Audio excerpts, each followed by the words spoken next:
On today's episode of the Black Studies Podcast, we have the pleasure of speaking with Dr. Benjamin Talton, Executive Director of the Moreland Spingarn Research Center and Professor in the Department of History at Howard University. Dr. Talton is a historian who researches and writes about culture and politics in Africa and the African diaspora. He earned his BA in History at Howard University and his doctorate also in History at the University of Chicago. Prior to joining Howard, Talton was professor of history at Temple University.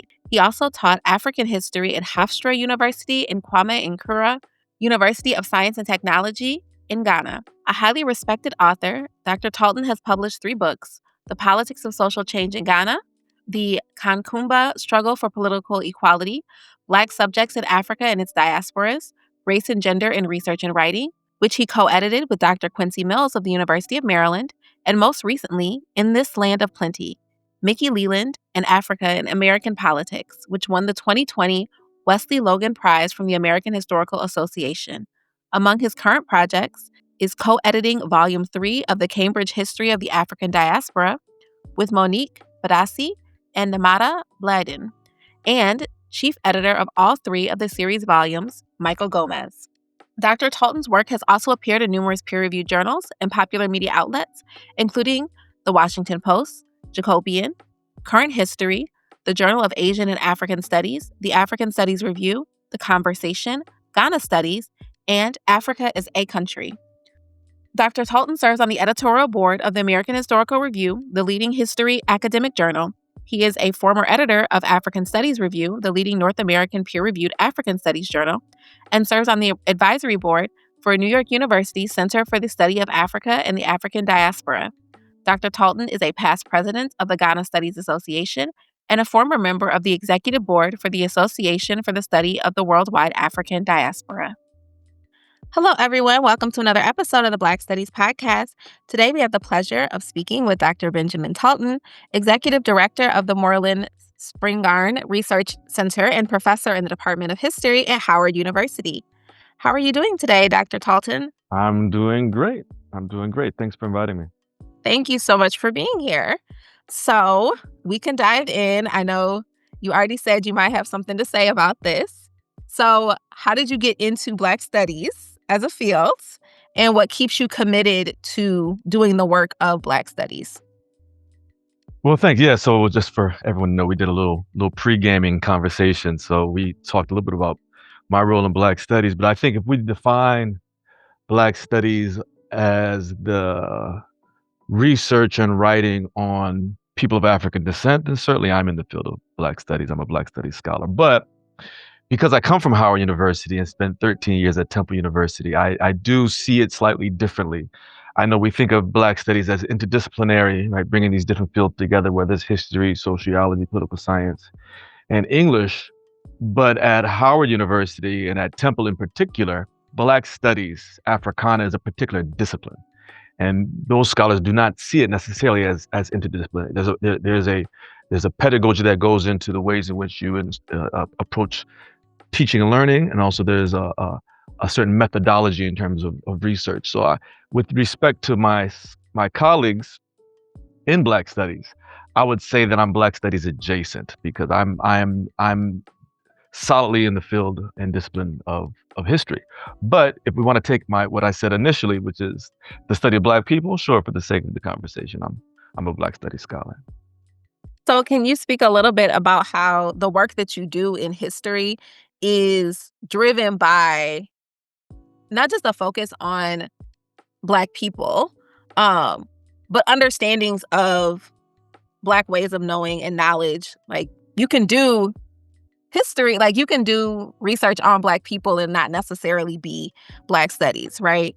So how do you think, in like respecting the definitions of Black Studies and Africana Studies of Temple and Howard, but thinking about Black Studies as, for the purposes of this conversation, as more interdisciplinary, how did you get into the type of research that you do?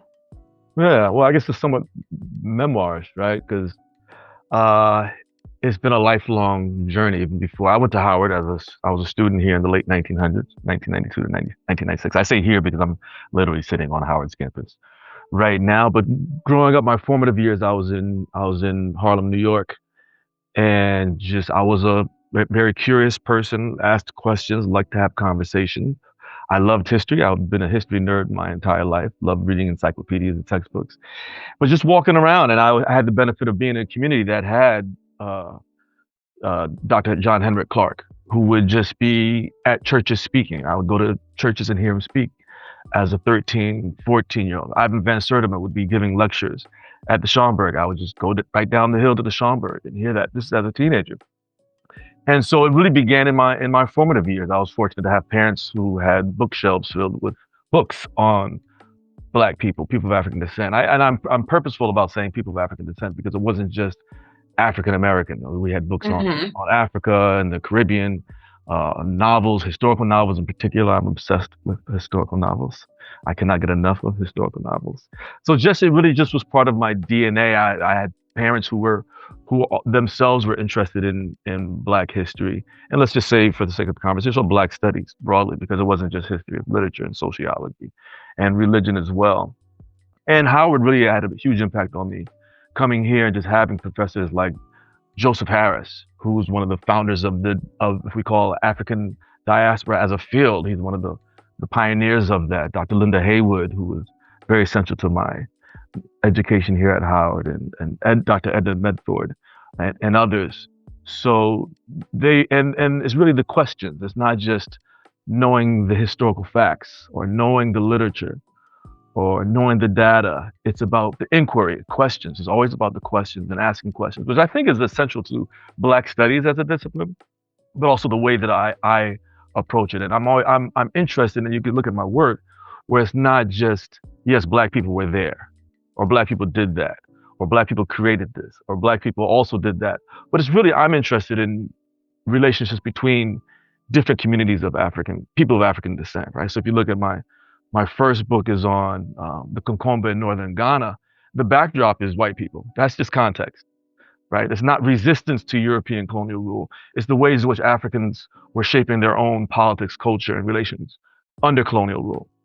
And if you look at my second book, In This Land of Plenty, it's using the career and life of Mickey Leland to look at the ways in which people of African descent were engaging each other in the afterlife of European colonialism and in the afterlife of the civil rights movement. So I'm just interested in the ways in which people of African descent engage with each other globally and locally. So that's really my approach to it. Thank you.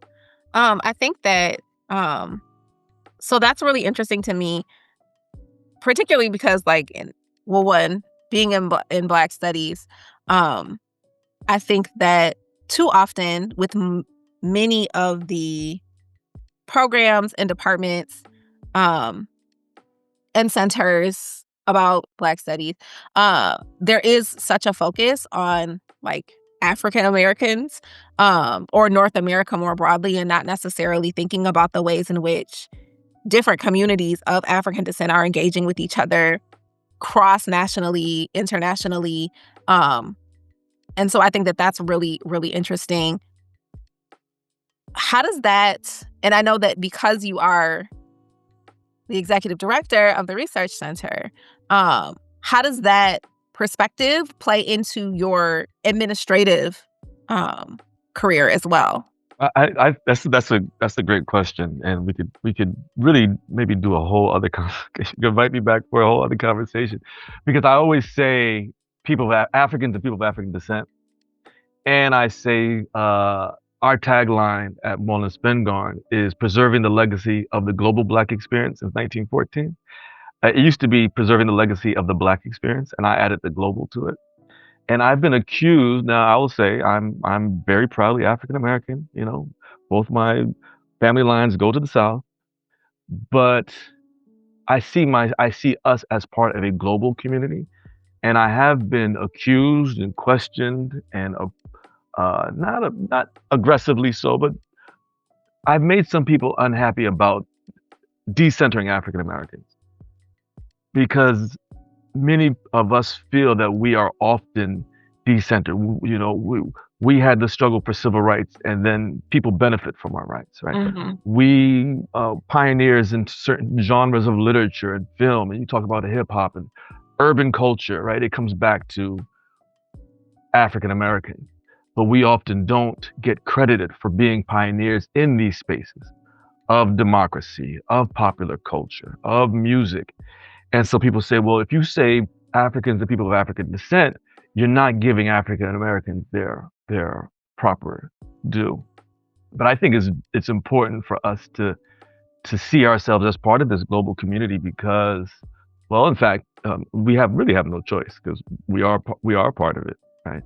Um, but that's not to say that I don't celebrate African American history and culture. Clearly, I do. But our work at the center here, although it's predominantly African American, we have collections that span the world. And Howard, since its beginnings, has always been diasporic, right? So our first African graduate was 1870 from the Gold Coast, was now Ghana. We have in our part of our collection the Kwame Nkrumah papers. There are many Kwame Nkrumah collections around the world in London and in Ghana, but we have some of them. Right? Our largest student organization is the uh, African Students Association. We have on our tree an officially sanctioned the Caribbean tree. So I just love the diversity of blackness. That's what I like to celebrate. I celebrate African Americans for sure. I love African American culture. I am African American, but I love the diversity that is the African diaspora. I think I diverged from your question, but you inspired me to wax on global blackness for a second. No, I think that that's fine that you did that. Because I think that I mean, I personally do believe that there should be more conceptualizations and conversations about global Blackness, particularly here in the US. And when we're talking about Black people and Black studies, understanding that it's not just African Americans who have ancestral lines in the South.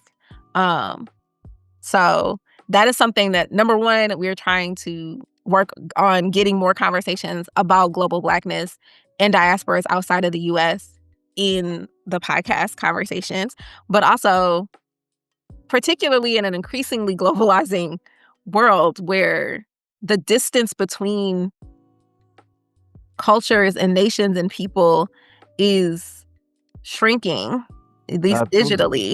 You Absolutely. can't have real conversations without acknowledging how what happens here is impacting other people, particularly from the American perspective. Like, America's messing with everybody. Like, Absolutely. Absolutely. And I do now remember your original question, but I always think like we've always been global. That's one thing about African Americans. We've always absorbed people. I mean, we think of African American heroes like Marcus Garvey, who is from the Caribbean, he's from Jamaica.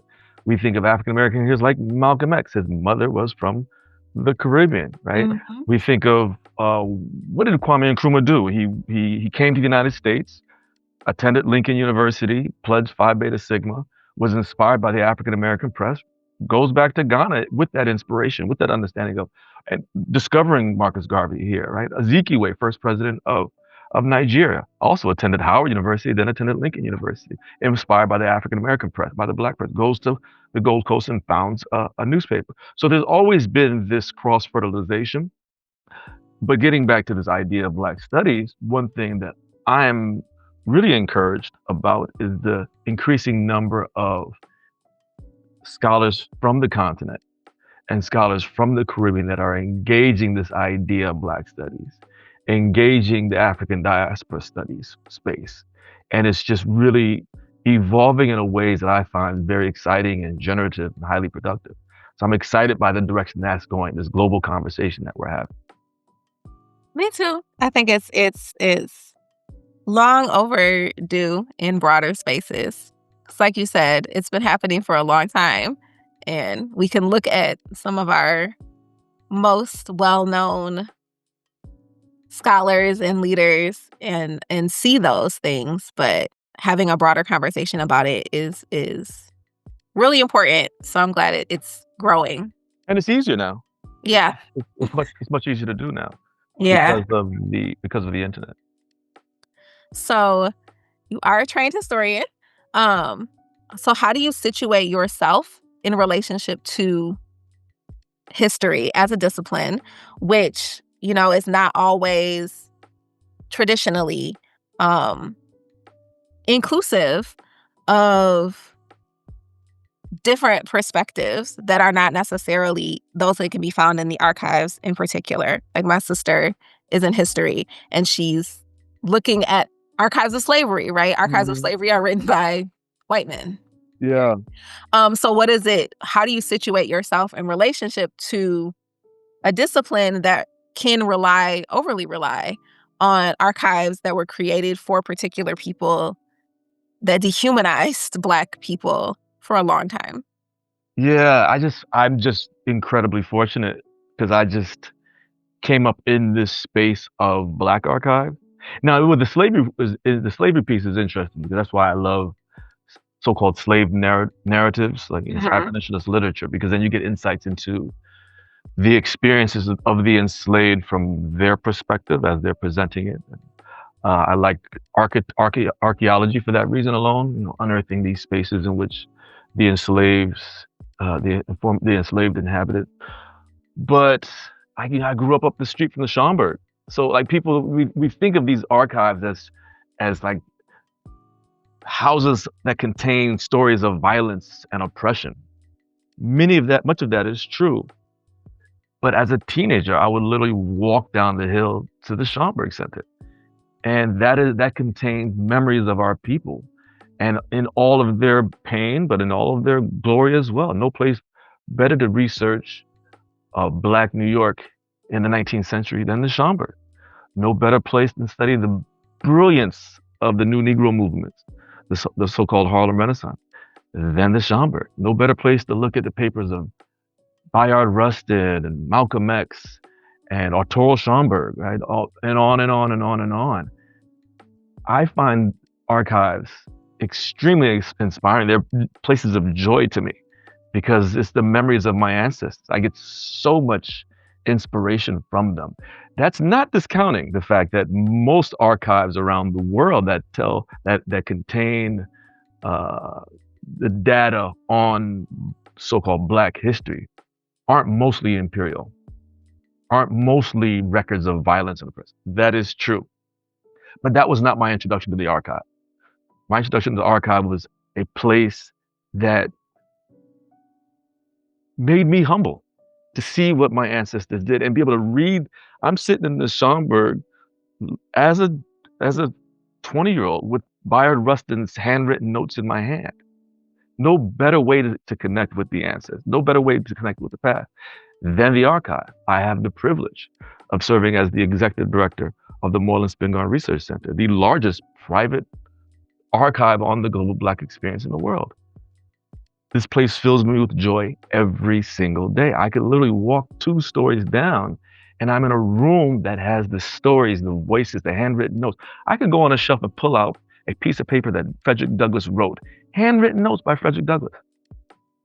So to be in this space does not make me sad, does not make me angry, does not make me frustrated, does not make me feel the pain and violence. It makes me feel inspired. So I think we have to disaggregate types of archives. And also, Big Mama's house is an archive as well. So if you go to Big Mama's house, you go to her attic, there are papers there, these letters, these photographs. You go to your church, these memos, the programs, the events, the funerals, the birthday parties, the anniversaries. Those are archives. So archives for me of the Black experience is violence, is enslavement, is white supremacy, but it's also joy. It's also memorializing your family. It's also memorializing Black colleges. It's also memorializing churches. It's also memorializing these great pioneers, these writers. We have Lucy Diggs Slow's papers here at Moreland. Right? Lucy Diggs Slow is the first Black woman dean of any university in the country. She was dean of women here in the early 1900s. She was also a professional tennis player, first woman to win the WTA when they first opened it up to women. She was openly queer before there was a term called queer. She lived right down the street with her partner, her life partner. Made our president at the time, Dr. Mordecai Johnson, crazy that she lived with a woman. She was also the founding president of AK Sorority Incorporated. to know that I'm walking the paths of this great woman, to know that I'm sitting literally right now on top of her archive, to know that I'm part of an institution that she was part of. That's something to celebrate. So I archives bring me joy. Yeah, you can tell by the way. Yeah. Yeah. But that's great. Like, one, how amazing that your introductions to archives got to be Black archives. Um, and to have that perspective going into Right. history as a field of study, had to be, I mean, that's a very particular orientation, and I think that that's amazing.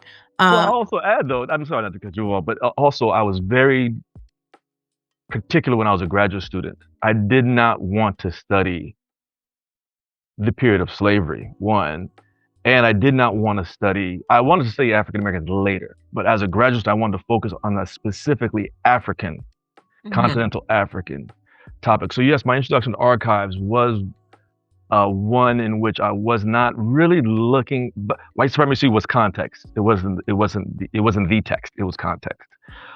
Black oppression was context, but it wasn't the text. And that's not to say to avoid that, because the book I'm completing right now is all about white supremacy. Um, but I'm reading, as our colleagues say, reading against the archival grain. And when I encounter oppression, I'm looking for Black voices, looking for Black experience, even as I'm looking at a text from a British colonial officer or a diary of a colonial official who's touring around northern Ghana. Right, I'm looking for the ways in which those Black voices pop out. So I appreciate those scholars who come out of the slavery archives and the ways in which they have developed methodology. But that wasn't my introduction to the archive. You said the other thing I wanted to highlight in what you said is just the acknowledging the types of archives that exist. And I think that that is such an important point to come back to because so often we do, um, discount the archives that are in our families' houses, the archives that are in our churches, the archives that are all around us, um, that just because they're not cataloged in somebody's library or research center are not necessarily thought of in that way. But although I think increasingly so, they are being. Yeah, I But agree. I wanted to just reaffirm that because that has been something that, particularly right now, has been really, really impactful for me. Like in thinking about, like, one, living with somebody who is working on a history PhD. Archives are all we talk about. But thinking about the ways that our families' histories, archiving those things and taking things that were just there and Hmm. putting them together and seeing the stories and challenging sometimes and pushing back against, okay, this obituary says this, but that Right, ain't the story that I heard. right. Or, I think that's another really great reminder. So thank you for Yeah, yeah. I tell students all the time, you start with Big Mama's mantle, where all the nice photographs are of the birthdays and the cookouts and people's graduating. That's the window into something much deeper because that's history as we want it to be. That's not history as it was. Yeah. So that's the beginning. But I always also remind them that when you see those photographs, which don't have the fights, which don't have the daddy that ain't your real daddy, right? But also to write talk to Big Mama, talk to your aunt, talk to grandma, talk to grandpas, write those names down. It's ironic that I'm a historian and I have all these photographs. I don't know who these people are. Right? I didn't ask my grandmother. I didn't ask my grandfather who these folks are who are sitting with them in these images. Even my grandmother has a huge family. I don't know all my uncles. This is my great grandmother. I don't know all of their names. And I'm a historian. So I didn't think to do that because I wasn't thinking of this as an Mhm. archive. And genealogy wasn't really a thing to me until I became older. And in many respects was too late. I think that that is something that, I mean, there have been several books that came out this year, even that were historians who were going back through their own Mhm, families mhm, and piecing together these stories and going to other archives to try to find out what happened to this great great aunt or mhm. that cousin that disappeared. And like, yeah, that's it's important, but it is easy to not think about when you're starting with what's right in front of you, and you can take that for granted I sometimes. think we do take it for granted. I know some colleagues who have done family histories and have had difficulty with tenure because it is truly a historically objective scholarly text. It is. It very much is. But we're trained to be distant from our Mhm. subject. But of course, with tenure, you have a little more freedom. So that's one thing I want to come back to if I have time is to do more research on my family and do something that's more a little more closer to home. Everything I've done has been so distant from me in time, right? Because it has to be as historians, it has to be distant in time. But also, I we always look for that niche, something that hasn't been done before. And if it's close to you, people I grew up in mostly in New York, and there's a ton of books on Harlem. Why would I write on Harlem? But see, Europeans don't worry about that. How many books have been written on Paris? Right. How many biographies of Lincoln, right? But we always think we have to find that unique, undiscovered topic. So why not write another book on Martin Luther King? That's fine. Claudia Jones, it's all good, right? Carol Bush Davies did a great job, but maybe someone can build on that and write another book on Claudia Jones. Yeah. I think we just have to change our paradigm in which we understand what is valuable in terms of historical research. Absolutely. So, I know we are running a little low on time, and I wanna respect your time. Um, so I wanted to ask how your work as a teacher, is informed by Black studies. So I know that there is a particular pedagogical commitment that Africana Studies, according to Temple and Howard, has. But thinking about the way that you approach your research and the work that you do, right? How has that informed how you have mentored and instructed others in doing this kind of work? Oh, that's a difficult question. You're sort of running out of time. I need the time we have available to us to really think about that.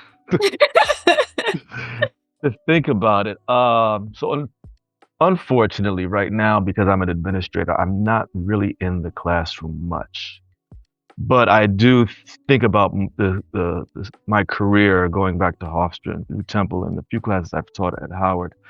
I spend much of my time um, kind of kind of disabusing people of preconceived notions of Black people, even Black people.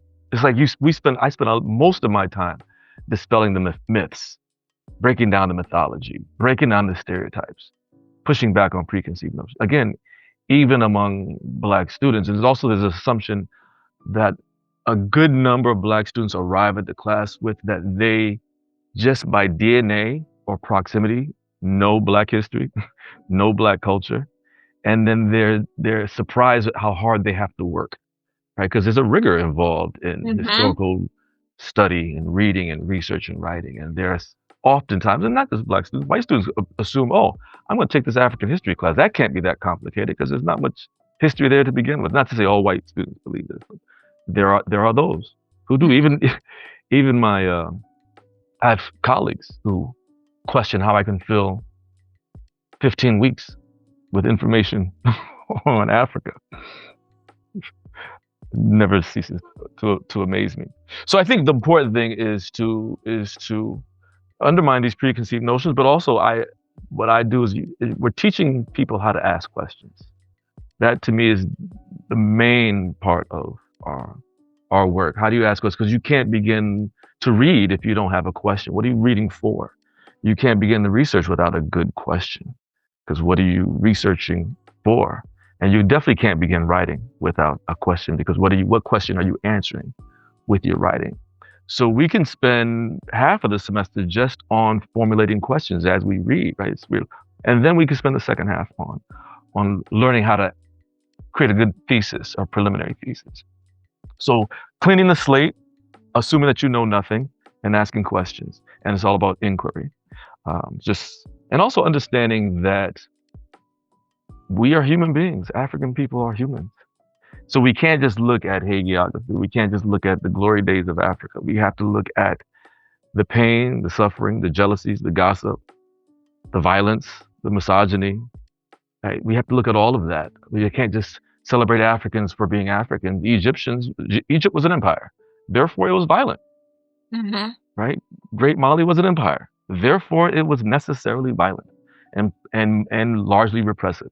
So we have to look at our people as human beings. And for some of us, that's hard because we spent a good time in this country defending the fact that we are human beings. So we don't want to dwell on the other side, right? And I love a good myth. We need mythology, but our mythology can't be violent because that's white folks. Their mythology is violent, and we don't want to just be white. X. Okay. Thank you. I really like that. Um, the juxtaposition. Like, we need a good myth, but they can keep the violent ones over there. Right, right. Our myths shouldn't lead to removing people from land. Right. Right. Okay. I got 2 questions. And then another question that you can answer or not answer. It depends on if you want to. But one, so what interests you most about the past of Mm, Black studies? And you can think about that in terms of Black studies understood interdisciplinarily or Black studies understood in line with a particular disciplinary methodology and pedagogy, since you have experience with both. mhm. What interests me about Black studies the most? That's the question, right? Mm-hmm. I'm fascinated by just so I'll take it in 2 parts. I'll take it in 2 parts. So one is Black studies as a discipline. Let's assume the broader definition of Black studies, and then the history. What interests me most historically?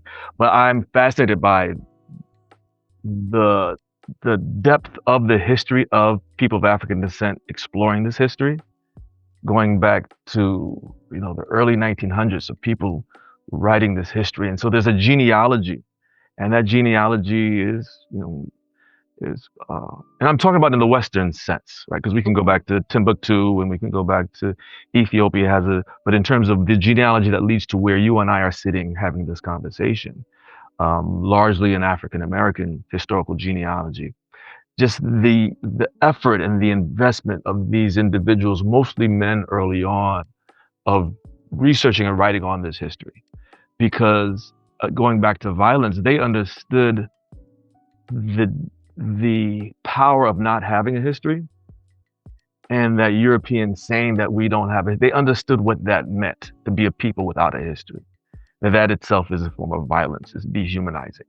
And so to go back and capture that history, I have so much respect for their efforts and the foundation that they built that I now stand on. Going, Alexander Crummell, Africanus Horton in West Africa, going into Du Bois and George Washington Williams, and even looking at Ida B. Wells. She wasn't really doing history, but she's documenting something that people said didn't exist. These pogroms against African Americans, the rape of African American women. She's documenting that and presenting that to people as evidence of a pogrom taking place. I feel like I'm indebted to them. I stand on that foundation, so I stand in awe of them. But looking at what interests me most historically, it changes by the book. So if you look at what I'm writing on, I'm interested in that moment. And my historical research and my writing, the essays and books that I produce is really just me trying to answer a question. I knew very little about that topic before I began the research and writing for that book. I'm not writing a book on something I'm an expert in. It's scary. Maybe it's not wise, but I wanted to understand relations between Africans under colonial rule and how they defined and shaped and contested space and culture and language and history. So I wrote my dissertation in my first book on the Concomba in northern Ghana. I was interested in why Africa loomed so large prior to the 1980s in African American politics and popular culture. We were deeply invested in Africa. Africa was in our music. Africa was carved into our hair. We wore African medallions around our neck. In the 90s, that stopped. My question was why? So I wrote the book on Mickey Leland and his involvement in Africa as a way of looking at the 1970s and 80s. I did not know the answer before I wrote the book. And so I just started researching on it, and it became the book. So the point is that I follow the lead of my great mentor, Michael Gomez, who's a professor at NYU, who we some historians just stay in their corner and become an expert on that piece of the puzzle. Mm-hmm. Where I'm moving around. And he wrote a book on pragmatism in the age of jihad. He wrote a book on West Africa in the 18th and 19th century. Then he wrote a book on African Americans in Islam. Then he wrote a book on antebellum U.S. and exchanging our country marks. Right? So he's following his interests, his historical inquiry, and I'm not gonna say that I can replicate his body of work, his knowledge, or his influence. Would never say that. But I will say that I'm following his lead and just really just the questions that I have about these amazing people that are of African descent. I'm just fascinated by us. I love us. And I just want to know more. So then, do you want to say anything about your current projects? I do. I haven't mastered the elevator pitch yet, so I'm gonna keep it short because I know my answers to these questions have been long. I don't think it's possible to keep it short. So the book is coming out with Pen Press in fall 26, inshallah. It's called Concerning Nonviolence and the Color Line in the 20th Century. And I'm looking at the question of why the idea of nonviolent mass action in the vein of Gandhi, specifically nodding toward Gandhi, acknowledging Gandhi, became such a centerpiece of African liberation and the African American freedom struggle beginning in the 1940s. And what fascinates me about this idea of nonviolence is it's not just African Americans and civil rights, it's Ghanaians and independence. Kwame Nkrumah said he's looking at himself as the African Gandhi. He's acknowledging Gandhi when he forms positive action that leads to Ghana's, the Gold Coast independence. Of course, Martin Luther King is seen as, and he acknowledges that he's nodding toward Gandhi. It wasn't just him, it was Ella Baker and Pauli Murray, who were way before him. Pauli Murray led the first nonviolent mass action from this college campus, 1943, right on U Street, to desegregate lunch counters there. There's Kenneth Kunda in Zambia, Tom Mboya in Kenya, Albert Luthuli in South Africa, Winnie Mandela in South Africa. They're in conversation with each other, which I did not know. So Martin Luther King was heavily invested in African independence. He was heavily invested in the end of apartheid in South Africa. And he and the American Council on Africa, the ACOA, sponsored Africans who ascribed to nonviolent mass action to come to the United States and do speaking tours. That's Tom Mboya, Albert Luthuli, et cetera, et cetera. So I'm writing about this moment. I said I was going to keep it short, as long, and someone's waiting outside my office. But I'm interested in this network of nonviolence, why they embraced this concept, why they nodded toward Gandhi, and also why it failed ultimately, why they had to abandon nonviolence as a single strategy and embrace, really, just to take the phrase from Malcolm X, liberation by any means necessary, as opposed to a single strategy. So it became not the means to liberation and freedom and civil rights, but the end to achieve it by any means necessary. That was long. I'm sorry. No, that wasn't long. That sounds very interesting, though. So I look forward to when that comes out. Because they're putting the people into conversation, like acknowledging the fact that these people were in conversation with each other and were looking at Gandhi or referencing Gandhi specifically at this particular moment, and this idea of nonviolence and then it having to be abandoned. I think that's it's a timely thing to be talking about right now. So. In this moment, for sure. And also, it begins in Africa because Gandhi launched Satyagraha while he was living in South Africa. And so the first mass nonviolent action that Gandhi took before he brought it to India was in South Africa for Indian rights. And back then, yes, he was very racist against Africans. Yeah. Okay, last question. Okay. I know you got to go. So what interests you or excites you most about Black Studies right now? Or with everything, the current context within which we are operating, what is one question that we should be asking in Black Studies spaces right now? Oh, come on. I can't answer that question. That's so hard. What one question? We need to ask as many questions as possible. We need more questions. Questions must not cease. I can't think of one question, but I'm excited, as I said, by the growing number of non-African Americans who are engaging African American history, and the growing number of African Americans engaging African history. When I first started going to African Studies conferences in the 1990s, it was almost all white, mostly European, and now it's mostly African. And I'm pleased to see that. So that's changing how we understand history, the methods we employ. I'm excited by uh, the diversity of scholars from throughout the diaspora that are engaging questions about diaspora.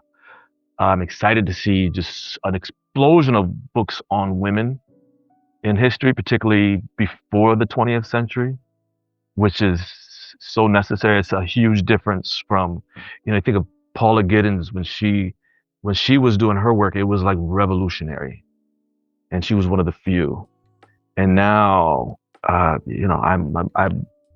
shelves are, I'm gesticulating toward my shelves, are filled with books on African women, Caribbean women, Claudia Jones and others, right? Ida B. Wells and on and on and on. We're celebrating Asada. We celebrated Asada on campus yesterday, Kwame Ture Society. So I'm excited by the direction of the field. Now I am a little bit discouraged by AI and what might happen with that in terms of the ways in which we do our work and the way our history is presented. Being the acceleration of this tool is scary, quite frankly. Yeah. It's like saying you're against electricity. It exists. It's going to exist. There's nothing I can do about it. And I don't know where it's going. And sadly, I have to engage it because we are data, and they've already exhausted most of the white data. They scrubbed the internet of white data, so they're coming for the black data now and the Asian data. And what better place to get black data than Howard University? So conversations we have all the time. We're launching a AI certificate, but I think we need to think as historians, as humanists, people in social science and humanities. It's our job to really make sense of what this means for humanity. And so I'm excited by history, but a little less excited. I'm excited about the present in terms of our field, but a little less excited about the present in terms of technology.